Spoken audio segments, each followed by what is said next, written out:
Hi everyone, my name is Jessie and I'm with OzCam Freedom Project. And we are an anti-trafficking organization with a sustainable model to prevent exploitation of adolescent girls in Cambodia. But we don't just want to keep them safe, we want them to live out their dreams. Rather than treating girls at high risk as some sort of targeted victims, we acknowledge that the majority of trafficking in Cambodia and Southeast Asia starts with a voluntary move. It's a girl without the resources, the opportunity, or the support network who makes a very short-sighted decision with dangerous consequences. So we focus on her agency and her choice. We have met so many girls who have been trafficked or exploited in Cambodia.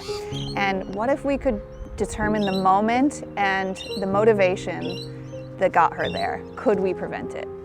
So not even 2 years ago, we entered into a partnership with Rescue Freedom. We found out that they were committed to more than just rescue. They were willing to invest in a model that would someday make rescue unnecessary in Cambodia.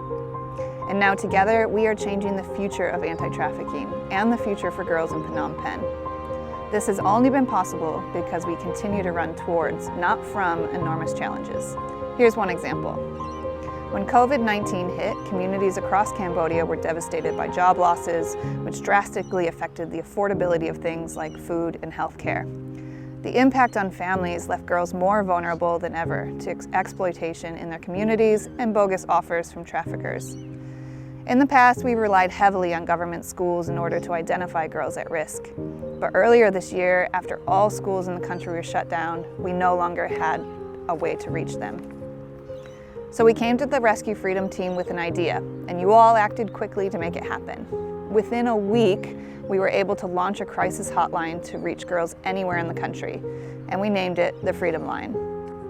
The Freedom Line is Cambodia's first ever anti-trafficking crisis hotline, specifically for adolescent girls, protecting them from trafficking, exploitation, and other abuse.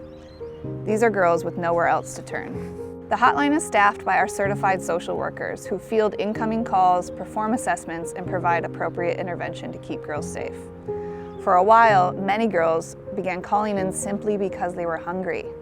So for the first time ever, we found ourselves distributing hundreds of emergency food and sanitation packages. Why? Because it kept girls safe. Quickly, the word spread that we offered real, immediate help, and the calls started pouring in. We are now identifying more girls at risk than ever before. Take Shreneith, for example. She's 15 years old with 2 younger sisters, one of whom is a baby. Her mother just left her husband, Shreneith's stepfather, on suspicion of abusing the girls.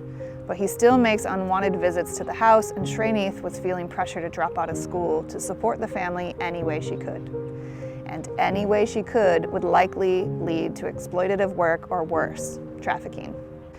When we received Shreneith's call on the Freedom Line, we instantly provided emergency food and hygiene relief to keep her and her sisters fed and safe while we sorted out what to do. Fast forward 2 months and her family is now food secure. Her mother has learned how to protect themselves in a network that we have provided. Shreneith is now studying by e-learning on her smartphone via the Ministry of Education and Facebook Live. She has 24-hour access to our team for anything else that she needs. But the next part is up to her, building her own future. So we are also providing a safe environment and access to training, mentorship, leadership opportunities, and educational support. She will be building her skills and confidence to do remarkable things. Traffickers cannot prey on a girl who is protected, educated, and motivated. We envision a world that is free of trafficking and exploitation, and never before has the opportunity to lower the risk been given to those directly at risk. We plan to look back and see a generation of girls who took that opportunity. And none of this could be possible without the Freedom Line or Rescue Freedom. So thank you.